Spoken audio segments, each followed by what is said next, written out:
The wealthy woman hired a poor retired teacher as a tutor for her daughter in a wheelchair, but at the next checkup, the doctor was shocked and asked, "What have you been doing with your daughter?"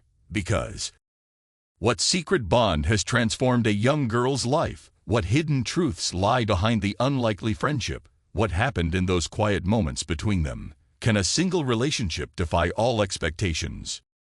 Discover the mystery that changed everything. Uncover the truth. Are you ready to find out what happened? The morning light filtered softly through the thin curtains of Michael's small apartment, casting a gentle glow over the room. The place was modest but well kept, filled with the quiet remnants of a life lived in routine. Old photographs lined the walls, capturing moments from a time when Michael's life was fuller. Images of a younger Sophia, family holidays, and his late wife, Margaret, whose smile was now a bittersweet memory. Michael sat at the small kitchen table, a cup of tea in his hand. The tea had long gone cold, but he held on to it, lost in thought. His gaze drifted to the window, where the leaves outside fluttered in the breeze, their gentle rustling the only sound breaking the silence. Oliver, his faithful tabby cat, padded over and jumped onto the table, nuzzling his head against Michael's hand. "Ah, there you are, Oliver," Michael said, a soft smile touching his lips as he scratched the cat behind the ears. "You're always good company, aren't you?" Oliver purred in response, his eyes half closed in contentment. The small television in the corner murmured quietly, playing the morning news, though Michael wasn't really listening. It was more for the noise than anything else, a way to fill the silence that had become all too familiar since Margaret's passing. "Not much happening today, I suppose," Michael murmured to himself, glancing at the calendar hanging on the wall. The days were all marked with the same activities: tea with Mrs. Jenkins, groceries, library visit, a rhythm he had settled into since retirement. There wasn't much else to do with his time, and truth be told, Michael liked it that way. The world outside felt too fast, too full of things he no longer understood or needed. Still, the quiet life was not without its challenges. Money was tight, and Michael had learned to stretch his small pension as far as it would go. He often skipped meals, ensuring that Oliver was fed first. The thought of parting with the cat, the only real family he had left nearby, was unbearable. He sighed, looking down at the faded linoleum floor. "We'll manage, won't we, Oliver?"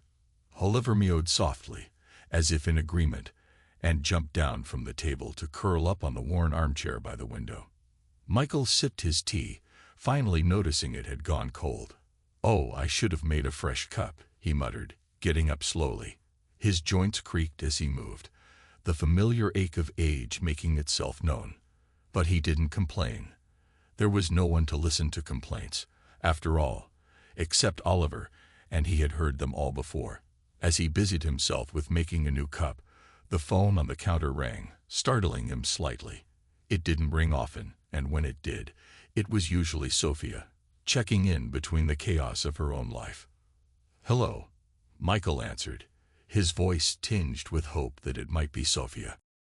"Dad, it's me," came Sophia's familiar voice. There was a warmth in her tone, but also a hint of exhaustion.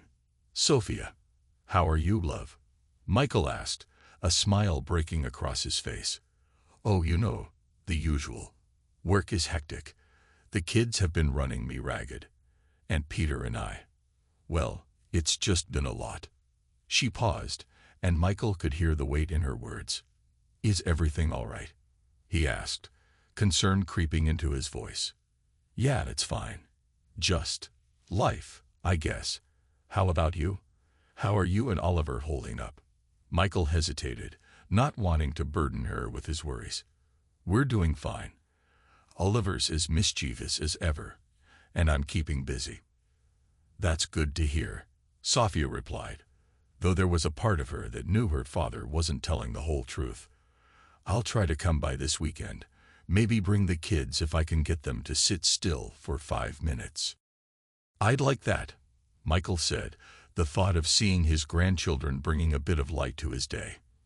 "But don't worry if you're too busy. I know you've got a lot on your plate. I'll make it work, Dad. We'll see you soon, okay? Okay, love. Take care of yourself. You too, Dad. Give Oliver a cuddle from me. Michael chuckled softly. Will do. Bye, Sophia. Bye. As he hung up the phone, the silence settled back into the room. Michael stood for a moment, lost in thought, before turning to Oliver. Looks like we might have company this weekend, he said, bending down to scratch the cat's head. Sophia sends her love. Oliver purred in response, but as Michael straightened up, the reality of his situation pressed in around him. The days were long, the nights even longer, and despite his best efforts to stay positive, the weight of loneliness and financial strain was a constant companion. But for now, he had Oliver, his memories, and the small routines that gave his days structure. And that, Michael reminded himself, would have to be enough. Sophia leaned against the kitchen counter, her phone pressed between her ear and shoulder, as she absent-mindedly stirred a pot of pasta on the stove. The aroma filled the room, but her mind was elsewhere, tangled in the myriad of responsibilities that had come to define her life. The sound of her father's voice on the phone had brought her a brief moment of comfort, but it quickly faded as reality rushed back in. Mom, I can't find my soccer shoes. Her son, Ethan, shouted from the hallway, his voice tinged with the familiar frustration of a 9-year-old facing a crisis. They're in the closet, second shelf. Sophia called back, her patience already wearing thin. Check under the jackets if you can't see them. There was a brief silence, followed by the sound of rummaging, and then another shout. Found them. Sophia sighed and returned her attention to the stove. The pasta was almost done, but she still needed to prepare the sauce, set the table, and finish a work email that had been nagging at her since she left the office. The clock on the wall seemed to tick louder with each passing second, a constant reminder of how little time she had to get everything done. Her husband, Peter, walked into the kitchen, still in his work clothes, his tie loosened, and his face weary from the day. He grabbed a beer from the fridge and leaned against the counter opposite her. Long day? He asked, taking the swig from the bottle. Is there any other kind? Sophia replied with a wry smile, though her eyes didn't quite match her tone. Peter nodded, understanding all too well. I hear you. It's been non-stop at the office, and I'm behind on a few projects. The boss is breathing down my neck about deadlines. I know the feeling, Sophia said, pouring the pasta into a strainer. I've got 3 reports due by tomorrow morning, and the kids have been running me ragged all evening. I barely had time to call Dad. Peter's brow furrowed as he watched her move around the kitchen with practiced efficiency. How's he doing? He says he's fine, but you know how he is, Sophia replied, shaking her head. He doesn't like to complain. I'm worried about him, though. He sounds tired, and I know he's struggling with money, even if he won't admit it. Maybe we should visit more often, Peter suggested, his voice gentle. Even if it's just to check in and make sure he's really okay. I'd like to, Sophia said, her voice tinged with regret. But it's hard to find the time, you know. Between work, the kids, and everything else, it feels like I'm barely keeping my head above water as it is. Peter reached out and placed a hand on her arm, his touch warm and reassuring. We'll figure it out. Maybe we can take the kids to see him this weekend, give him something to look forward to. Sophia smiled, though it didn't quite reach her eyes. Yeah, I told him we'd try to come by. I just hate the thought of him being alone all the time. He's got Oliver, but it's not the same. Peter nodded, understanding her unspoken concern. He's lucky to have you looking out for him, Soph. But you can't do everything. Sometimes you have to let others help too. I know, Sophia admitted, turning back to the stove to finish the sauce. I just wish there was more I could do. He's done so much for me over the years, and now it feels like I'm failing him. You're not failing anyone, Peter said firmly. You're doing the best you can. And that's all anyone can ask for. Sophia nodded, though the doubt still lingered in her mind. She wanted to believe Peter's words, to accept that she was doing enough, but the guilt gnawed at her. She couldn't shake the feeling that she was stretched too thin, that in trying to be everything for everyone, she was failing the people she cared about the most: her father, her children, even Peter. Dinner was finally ready, and Sophia called the kids to the table. As they gathered around, chattering about their day, Sophia forced herself to push her worries aside, at least for the moment. She needed to be present for her family, to give them the attention they deserved. But even as she laughed at Ethan's recounting of his latest soccer practice and nodded along to her daughter Lily's stories from school, a part of her mind was still with her father. She wondered how he was spending his evening, alone in that small apartment with only Oliver for company. The thought made her heart ache. After dinner, when the kids were finally settled in front of the TV and Peter was catching up on some work, Sophia sat down at the kitchen table with her laptop. She opened her email, intending to finish the reports, but instead found herself searching for something else. Ads, job listings, anything that might help her father. As she scrolled through the listings, one ad caught her eye. It was simple and unassuming, but the words seemed to jump off the screen. Seeking a grandfather figure. Looking for a kind, patient man to spend time with my daughter, Evelyn. She's a sweet, smart girl who's been through a lot. We're hoping to find someone who can provide the love and support of a grandfather she never had. Please contact Emily if interested. Sophia's heart skipped a beat.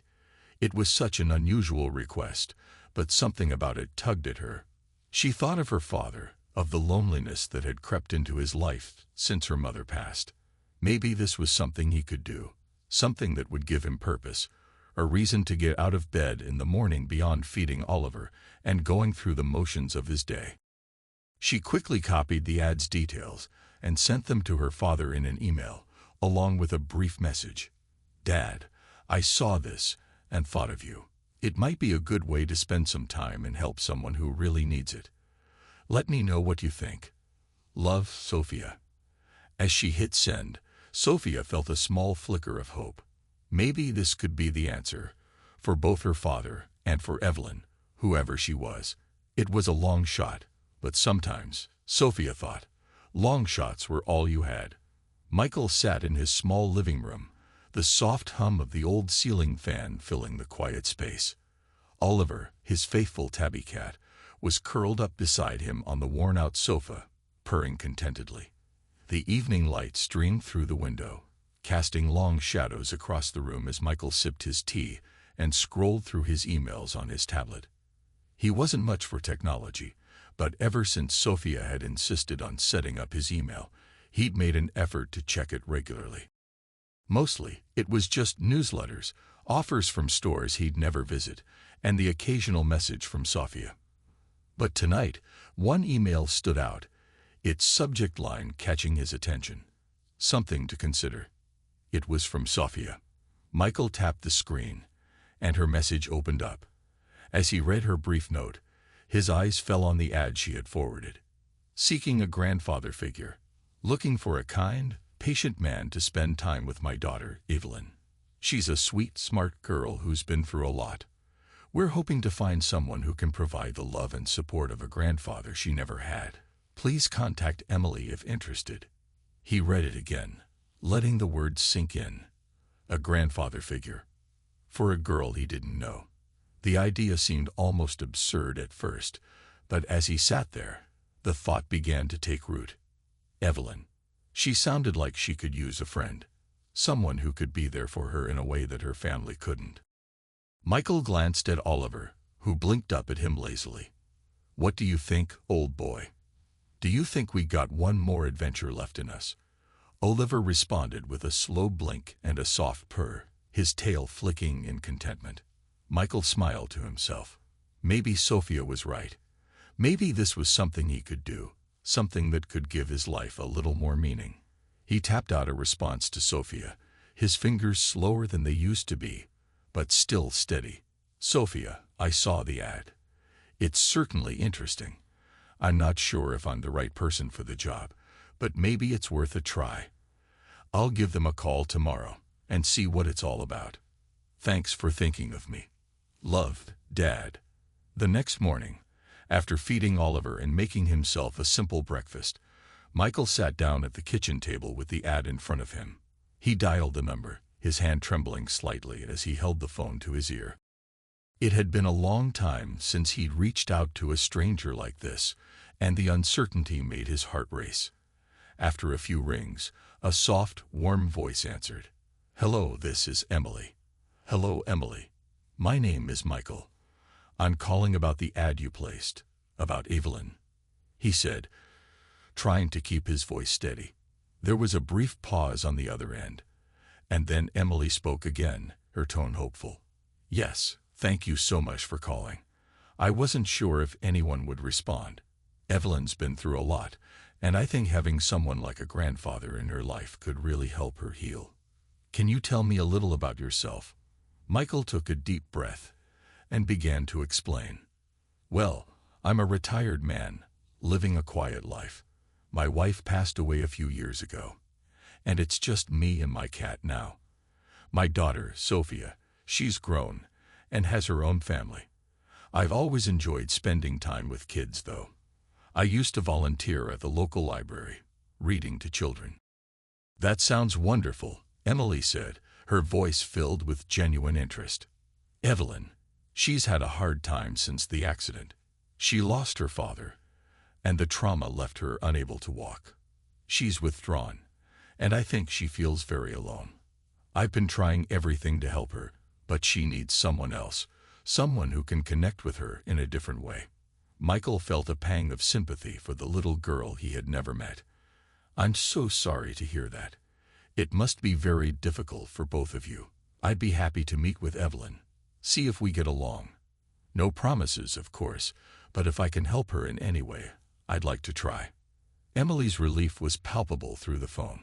"That would mean the world to us, Michael. When would you be available to come by and meet her?" "I'm free most days," Michael replied. "How about tomorrow afternoon? I could come by around 2. "That sounds perfect," Emily agreed. "We live at 34 Maple Street, in the yellow house with the white picket fence. Evelyn usually spends her afternoons in the sunroom at the back of the house. It's her favorite spot." Michael jotted down the address on a notepad. "I'll see you both tomorrow." "Thank you so much, Michael," Emily said, her voice softening. "I'm really looking forward to meeting you." After hanging up the phone, Michael sat back in his chair, a mix of emotions swirling inside him. He hadn't felt this nervous in years, but there was also a sense of purpose that he hadn't realized he'd been missing. The idea of helping Evelyn, of being there for her in some way, filled him with a cautious optimism. The next day, Michael found himself standing outside the yellow house with the white picket fence, his heart pounding in his chest. He had dressed in his best shirt and trousers, and even Oliver had given him a look as if to say, "Good luck, old man."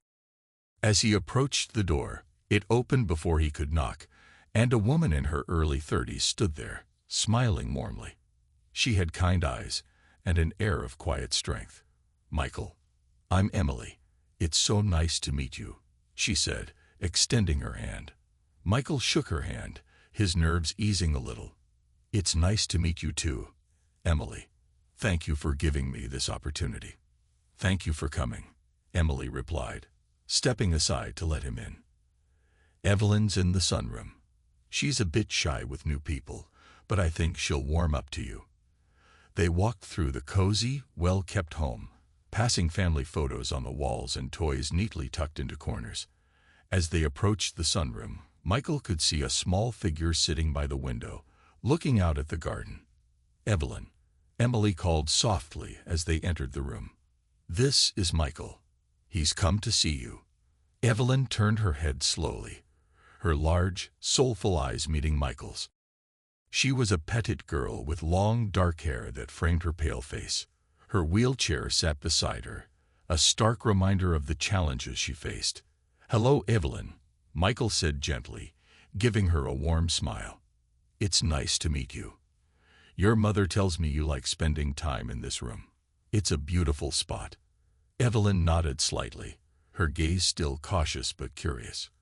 I brought you something, Michael continued, reaching into his pocket and pulling out a small carved wooden cat. This is Oliver. He's my cat, but I thought you might like to have this little version of him to keep you company. Evelyn's eyes lit up at the sight of the cat, and a small smile tugged at the corners of her mouth. She reached out to take the wooden figure, turning it over in her hands. Thank you, she whispered, her voice barely audible. Michael felt a surge of emotion at that small response. It was just a start, but it was something. As he sat down across from her, he realized that maybe, just maybe, he could make a difference in this little girl's life, and perhaps, in doing so, find a new sense of purpose in his own.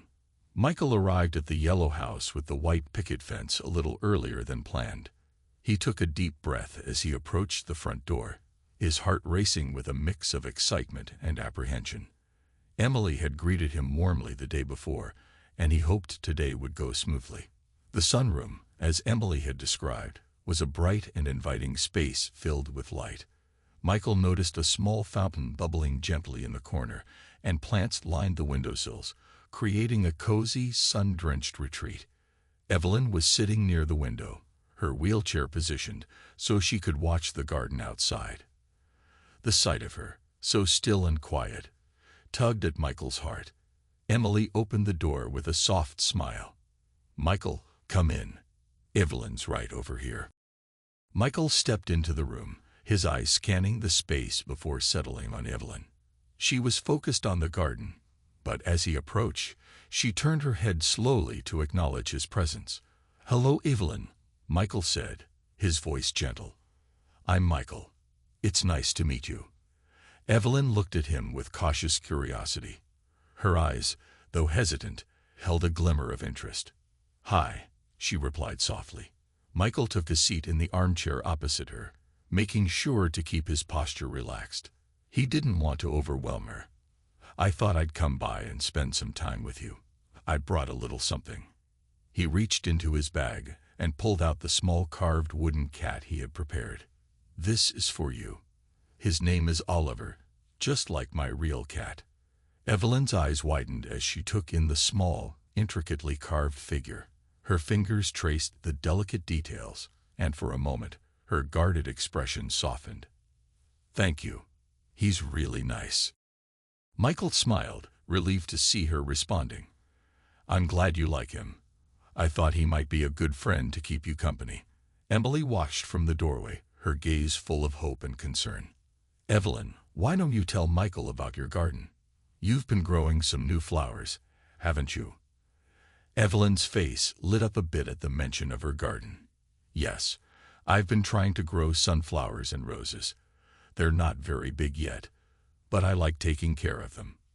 That sounds wonderful, Michael said, genuinely interested. Sunflowers and roses are some of my favorites. They remind me of happier times.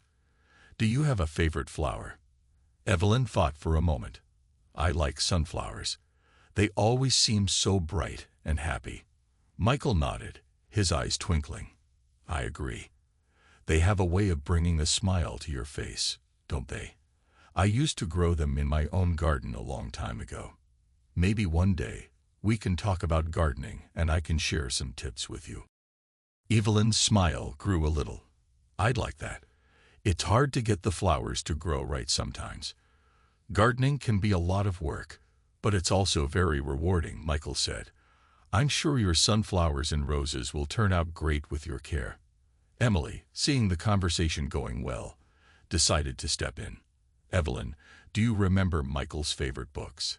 He's a bit of an expert on stories and might have some interesting ones to share. Evelyn's interest piqued. You like books? Michael chuckled, nodding. I do. I've always loved reading, especially adventure stories and mysteries. They've taken me to places I could only dream of. Evelyn's curiosity was now evident. What's your favorite book? Michael thought for a moment. One of my favorites is The Secret Garden. It's a story about a garden that helps heal and transform people. It reminds me of your own garden. Evelyn's eyes brightened. I've heard of that book. I think I'd like to read it. Emily smiled at the exchange, relieved to see Evelyn opening up. Michael, I think Evelyn would love it if you read her a chapter from that book. She's been having a hard time focusing on things lately, but stories like that might help. Michael nodded, feeling a renewed sense of purpose. I'd be happy to. I can come by a couple of times a week if that works for you. Evelyn's face brightened even more. That would be nice. I'd like that. As the afternoon wore on, Michael read a chapter from The Secret Garden, his voice gentle and expressive. Evelyn listened intently, her gaze focused on him, as if the story was drawing her into a world of its own. Emily observed from a distance, her heart swelling with gratitude and hope. When Michael finished reading, Evelyn clapped softly, a genuine smile on her face. That was really nice. Thank you, Michael. Michael returned her smile with warmth. I'm glad you enjoyed it. I'll bring another chapter next time. Emily approached, her eyes moist with emotion. Thank you, Michael. I can't tell you how much this means to us. Michael stood up, feeling a sense of fulfillment he hadn't experienced in a long time. It's my pleasure, Emily. I'm looking forward to spending more time with Evelyn. As Michael left the house, he felt a sense of hope and purpose. The initial awkwardness had faded, replaced by a growing bond with Evelyn. He knew there was a long road ahead, but today had been a good start. Over the next few weeks, Michael's visits became a cherished part of Evelyn's routine. He arrived each time with a new story or an engaging topic to discuss, slowly drawing Evelyn out of her shell. Their connection grew deeper with each visit, and Emily noticed subtle but significant changes in her daughter. One sunny afternoon, Michael arrived at the house with a small, wrapped gift. He greeted Emily at the door with a warm smile. Hi, Emily. How's Evelyn today? Emily, her eyes reflecting a mix of hope and fatigue, answered, She's been doing better, Michael. There's a positive shift in her mood. It's really incredible to see. That's wonderful to hear, Michael said, holding up the gift. I brought something for Evelyn. I thought she might like it. Emily's curiosity was piqued. Oh, what is it? Michael unwrapped the gift to reveal a beautifully illustrated book of fairy tales. I thought Evelyn might enjoy these stories. They have beautiful illustrations and uplifting tales. Emily's eyes brightened. That's perfect. I'm sure Evelyn will love it. When Michael entered the sunroom, Evelyn was working on a puzzle at her desk. She looked up with a smile as he approached. Hi, Evelyn. How's the puzzle coming along? Michael asked, taking the seat. Evelyn's face lit up. It's going well. I just have a few pieces left. I really like working on puzzles. They help me relax. I'm glad to hear that, Michael said, placing the book on her desk. I brought you something. I thought you might enjoy it. Evelyn's eyes widened as she took in the book. Wow, it's beautiful. Thank you, Michael. You're welcome, Michael said. There are some really nice stories in there. Maybe we can read one together next time. Evelyn nodded eagerly. I'd like that. I love reading stories with you. Their time together that day was filled with animated conversation about the book and its stories. Michael shared his own favorite tales and encouraged Evelyn to express her thoughts and feelings about the stories they discussed. As the weeks passed, Michael continued to notice positive changes in Evelyn. She seemed more engaged, and her smiles were becoming more frequent. Emily observed these changes with a growing sense of gratitude. One afternoon, after Michael had finished reading a chapter from the fairy tales, Emily took him aside to discuss something important. Michael, I've been meaning to talk to you, Emily began, her voice filled with emotion. I've seen such a difference in Evelyn since you started visiting. She's more cheerful and open now. It's like a weight has been lifted from her. Michael looked pleased but modest. I'm just glad to see her improving. Evelyn is a remarkable young girl. Emily hesitated for a moment, then continued. There's something else. Evelyn has been talking more about her dreams and interests. She mentioned wanting to learn more about gardening and drawing. It's as if she's finding new things to look forward to. That's wonderful news, Michael said. It sounds like Evelyn is starting to rediscover her passions. I'd be happy to help her with any of that. Maybe we can even start a small gardening project together. Emily's eyes sparkled with appreciation. I think she'd really like that. I can't thank you enough for everything you're doing. It's my pleasure, Emily, Michael replied. Evelyn has become quite special to me. I'm happy to support her in any way I can. When Michael returned to the sunroom, Evelyn was busy sketching in a notebook. She looked up as he entered, her eyes alight with enthusiasm. Michael, look at my drawings. I've been practicing, Evelyn said, holding up her notebook. Michael examined the drawings, admiring Evelyn's talent. These are fantastic, Evelyn. You have a real gift. What inspired you to start drawing? Evelyn blushed slightly. I just felt like trying something new. It helps me express how I'm feeling. I'm glad you found something that helps, Michael said. Drawing can be a wonderful way to express yourself. If you'd like, I could share some drawing tips, and we can work on a project together. Evelyn's face brightened with excitement. That would be great. I'd love that. As Michael continued his visits, the progress in Evelyn's emotional state became more evident. Her laughter and smiles were more frequent, and she began to engage more in activities she had once avoided. Michael's presence had become a stabilizing force in her life, offering her the encouragement and companionship she needed.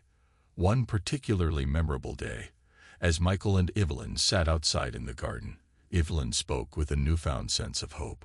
Michael, I've been thinking a lot about what you've said, about the garden and the stories. I think I want to try planting some flowers myself.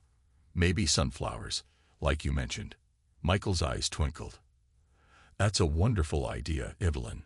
Sunflowers are resilient and bright. They'll be a great addition to your garden. Evelyn looked at him with determination. I want to make them grow tall and strong, just like the stories we've read. Michael nodded approvingly. I'm sure you'll do a fantastic job, and I'll be here to help you every step of the way. As the sun set over the garden, Michael and Evelyn shared a quiet moment of contentment. Evelyn's progress was becoming more apparent, and Michael felt a deep sense of fulfillment in witnessing her transformation. Their bond had grown stronger, and together, they were navigating the path of healing and hope.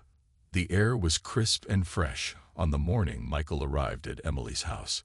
He carried with him a small, neatly wrapped box containing gardening tools, which he planned to give to Evelyn as a token of their growing gardening project.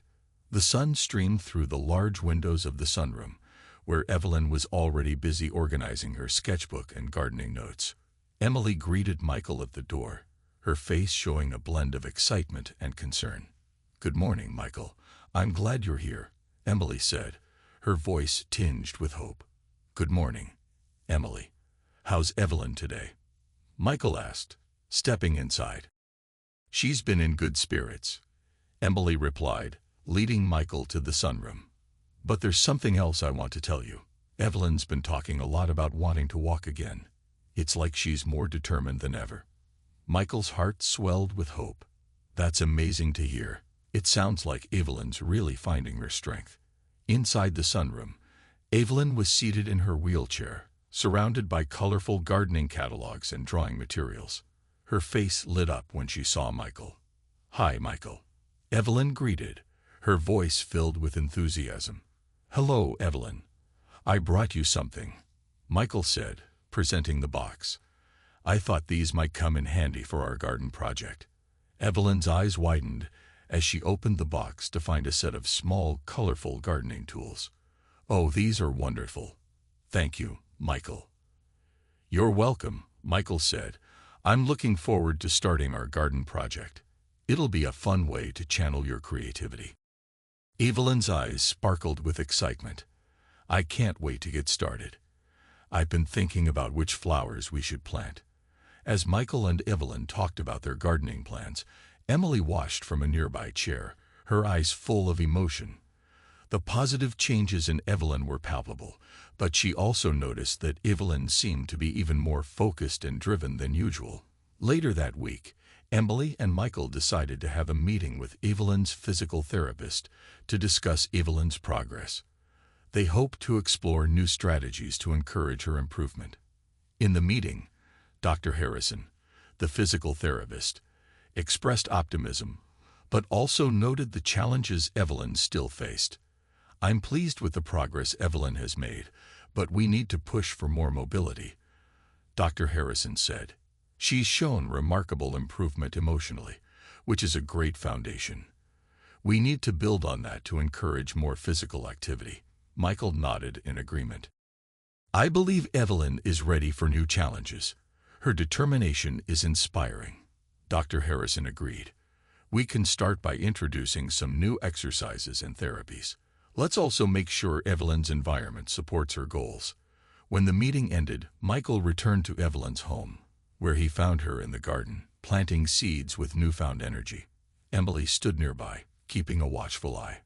"Hey, Evelyn, how's it going?" Michael asked, approaching her. "I'm planting sunflowers," Evelyn said with a wide smile. "I've been thinking about them all week. It feels good to be outside and work with the soil." "That's fantastic," Michael said, kneeling beside her. "It looks like you're making great progress." As Evelyn continued planting, Michael noticed that her movements were more deliberate and confident. There was a newfound determination in her demeanor. One afternoon, during a physical therapy session, Evelyn surprised everyone with a significant achievement. Emily and Michael were present as Dr. Harrison encouraged Evelyn to try a new exercise. Evelyn, with determination in her eyes, attempted something she had never done before, standing with the support of a walking frame. Michael watched with bated breath, his heart racing with hope. Evelyn's face was a mask of concentration as she slowly shifted her weight from her wheelchair to the frame. "You can do it, Evelyn," Dr. Harrison encouraged. "Just a little more effort." With a determined effort, Evelyn managed to lift herself off the wheelchair and onto her feet. Her legs trembled, but she held onto the frame with unwavering resolve. "Look, Michael," Evelyn exclaimed, her voice filled with awe. "I'm standing." Michael's eyes welled up with tears of joy. "Evelyn, this is incredible. I'm so proud of you." Emily, overcome with emotion, hugged Michael tightly. "Thank you, Michael. Your support has made a world of difference." Evelyn looked at Michael with a mixture of pride and exhaustion. "I couldn't have done it without you. Your stories and encouragement gave me the strength to try." Michael placed a reassuring hand on Evelyn's shoulder. "You did this on your own, Evelyn. I'm just happy to have been a part of your journey." As the weeks went by, Evelyn continued to make strides in her physical therapy. Her determination and progress were a testament to her resilience, and Michael remained a steadfast source of support. Their bond had grown even stronger, with Michael's presence becoming an integral part of Evelyn's healing process. Their shared moments in the garden, their conversations, and the simple joys of companionship had helped Evelyn rediscover her strength. Michael's unwavering belief in her potential had played a crucial role in her recovery, and together they celebrated each small victory along the way. The days seemed to blur together as the seasons shifted, marking the passage of time with each new leaf and blossoming flower. Michael and Evelyn's bond grew stronger with each passing day. The garden they'd started together was flourishing, mirroring the progress Evelyn was making.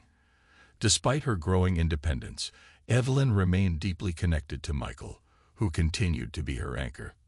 One crisp autumn afternoon, Michael arrived at Emily's house to find Evelyn in the garden, tending to a bed of chrysanthemums. Her face was flushed with the satisfaction of a job well done, and she looked up with a bright smile as Michael approached. "Hi, Michael," Evelyn greeted. "Look at how the chrysanthemums are coming along. I think they're my favorite flowers now." "They're looking beautiful," Michael said, admiring the colorful blooms. "You've done a great job with them."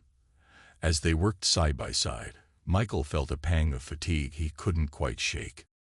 The weariness in his body was becoming more frequent, though he brushed it off as a minor inconvenience. He didn't want to burden Evelyn with his own struggles, especially when she had come so far in her recovery. Emily joined them in the garden, her eyes reflecting both admiration and concern. "Michael, you've been such a tremendous help to Evelyn. I can't thank you enough for all you've done." Michael waved off her thanks with a modest smile. "It's been my pleasure, Emily.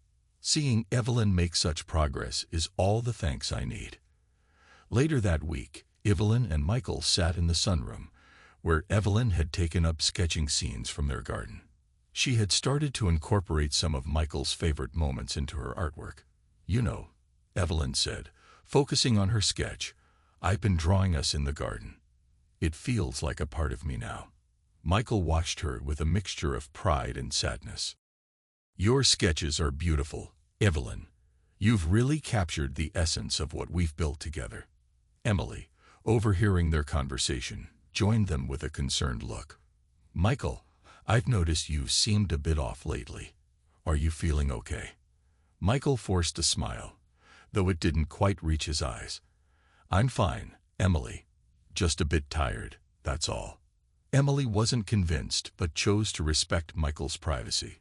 "If you need anything, don't hesitate to ask." The following week, Michael's health began to deteriorate noticeably. He struggled to keep up with his usual activities, and his once clear voice now wavered with fatigue. Evelyn noticed the change and grew increasingly worried. One afternoon, as Michael was resting on a bench in the garden, Evelyn approached him with a drawing she'd just finished. She held it up with a hopeful expression. "Michael, look at this," Evelyn said, presenting the drawing. "It's of us planting the roses. I wanted to show you how much this means to me." Michael looked at the drawing, his heart swelling with emotion. "It's wonderful, Evelyn. Thank you for capturing our memories so beautifully."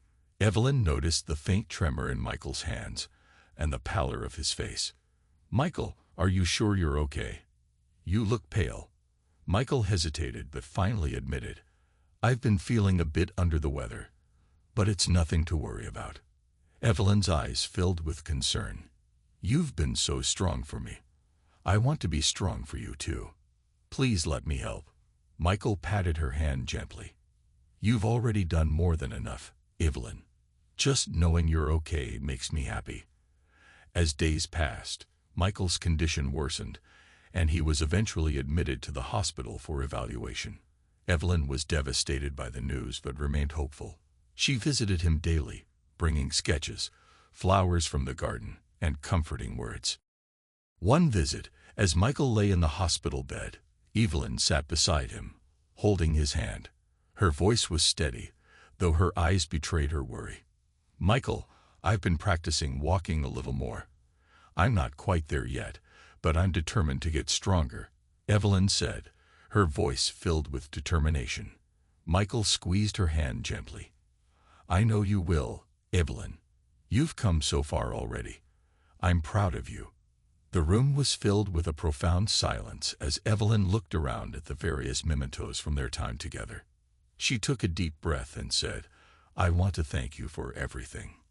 Your support, your stories, your presence, it's all been so important to me." Michael smiled weakly.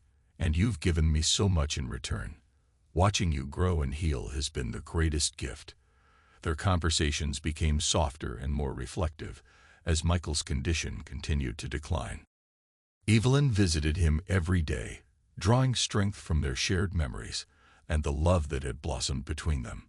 One particularly somber day, Emily sat with Evelyn in the hospital waiting room. Her face was etched with worry. "I don't know what to do, Emily," Evelyn said, her voice trembling. "Michael has done so much for me, and now he's the one who needs help. I feel so helpless." Emily placed a comforting hand on Evelyn's shoulder. "You've done more for Michael than you know. Sometimes just being there and showing you care is the best support you can offer." Evelyn nodded, trying to hold back her tears. "I hope he knows how much he means to me." In the days that followed, Michael's health continued to decline, but his spirit remained strong. The bond between him and Evelyn had transformed into a profound connection, marked by love, mutual support, and shared experiences. As Michael faced the twilight of his life, He took solace in the knowledge that his impact on Evelyn's life had been profound and lasting. Their shared journey had not only helped Evelyn find her strength, but had also given Michael the renewed sense of purpose and fulfillment in his final days.